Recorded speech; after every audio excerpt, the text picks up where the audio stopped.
Hello everyone, कैसे हैं आप सब। मेरे प्यारे बच्चों, जैसा कि आप लोग देख पा रहे हैं कि आज हम आप सभी के लिए बहुत ही ज़्यादा मोस्ट इम्पोर्टेंट क्वेश्चन लाए हूँ बच्चों, जो आपके बोर्ड एग्जाम में ये प्रश्न ना 100% आने का चांस है। ओके, तो देखिए बच्चों, ये प्रश्न आपसे कैसे पूछेगा आपके बोर्ड एग्जाम में, थोड़ा देख लेते हैं हम लोग। बच्चों, प्रश्न में आपसे पूछेगा ना बोर्ड एग्जाम में कि निम्नलिखित का संदर्भ सहित हिंदी में अनुवाद कीजिए। ओके बच्चों, यहाँ पर क्या करेगा, आपसे ऐसे पूछेगा। देखिए, संदर्भ सहित हिंदी में अनुवाद कीजिए। बच्चों, हिंदी में अनुवाद करने के लिए क्यों कर रहा है? क्योंकि बच्चों ये आपका जो दिया होता है ना बच्चों, आपका ये आपका पद्यांश और गद्यांश बच्चों, ये आपका संस्कृत में दिया होता है। उसीलिए आपसे कह रहा है कि इसका हिंदी में अनुवाद कीजिए।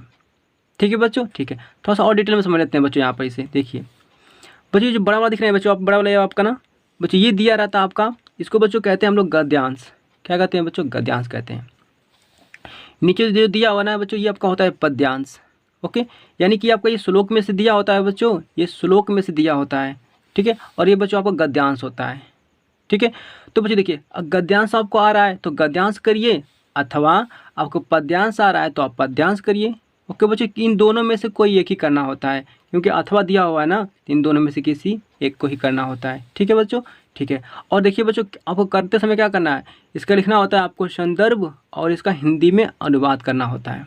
ठीक है बच्चों, और उसको हल करते समय बच्चों और क्या ध्यान रखना आपको है कि ये जो बच्चों जो दिया हुआ है गद्यांश आपका पद्यांश ना, यह किस पाठ से लिया गया है, यानी किस अध्याय से लिया गया है बच्चों, यह आपको पता होना चाहिए। ठीक है, तो चलिए बच्चों, इस वीडियो में आपको हम दिखाएंगे जो बहुत ही इंपॉर्टेंट प्रश्न है आपके बोर्ड एग्जाम में आने वाला है। देखिए यहाँ पर बच्चों, ये आपका देखिए, बीरह बिरेड़ पूजते बच्चों, इस अध्याय से इस पाठ से बच्चों लिया गया है आपका संस्कृत पद्यांश, जो बहुत ही इंपॉर्टेंट है बच्चों।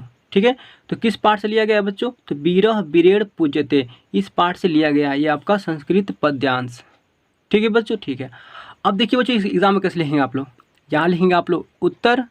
ओके बच्चों, ठीक है। नीचे देखिए आइए थोड़ा सा, अब यहाँ पर लिख लेंगे आप लोग संकेत। संकेत में क्या करते हैं बच्चों, शुरू का 2 शब्द और अंत का 2 शब्द। बच्चों आप लोग 3 शब्द भी ले सकते हैं, 1 शब्द भी ले सकते हैं। ठीक है, आप पर डिपेंड करता है।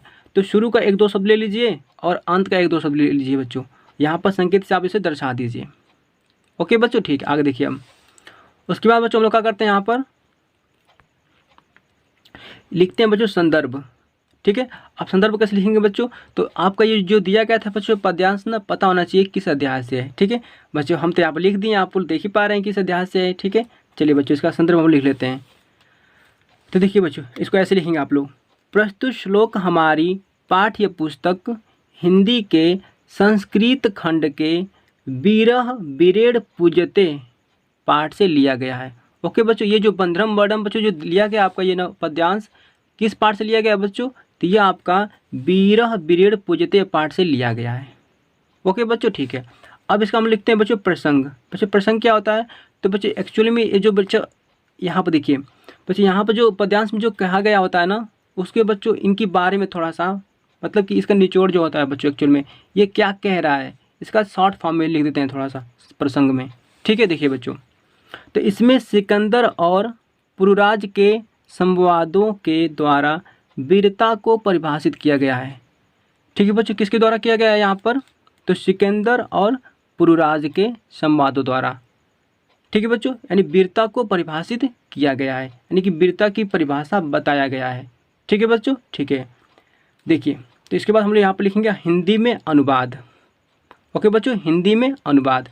तो देखिए सबसे पहले बच्चों हम इसको पढ़ लेंगे संस्कृत वालों को, पद्यांश को। देखिए कह रहा आपका, बंधनम मरणम वापी जयो वापी पराजयः उभयत्र समो वीरः वीर भावो ही वीरता।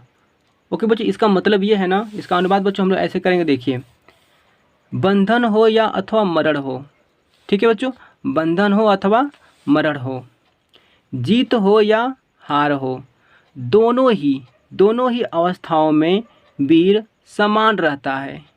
ओके बच्चों, यानी बिल्कुल नहीं बच्चों हिलता है, मतलब कि बिल्कुल उस पर कोई इफेक्ट नहीं पड़ता। वो मतलब कि बहुत ही मन से स्ट्रांग होता है बच्चों, मन से बहुत ही क्या होता है, मजबूत होता है। वीर भाव को ही वीरता कहते हैं। ओके बच्चों, हो गया आपका ये अनुवाद। ठीक है, कितना आसान था आपका। यानी कि बंधन हो या मरण हो, जीत हो चाहे हार हो, दोनों ही अवस्थाओं में वीर कैसा रहता है बच्चों? समान रहता है। ठीक है। तो बच्चों ये था आपका अनुवाद। तो बच्चों आप लोग इसे बोर्ड एग्जाम में जरूर याद करके जाइएगा, ठीक है, क्योंकि आने का बहुत ही चांस है। तो बच्चों स्क्रीनशॉट कर लीजिए इसका। मिलते हैं नेक्स्ट वीडियो में। थैंक यू बच्चों।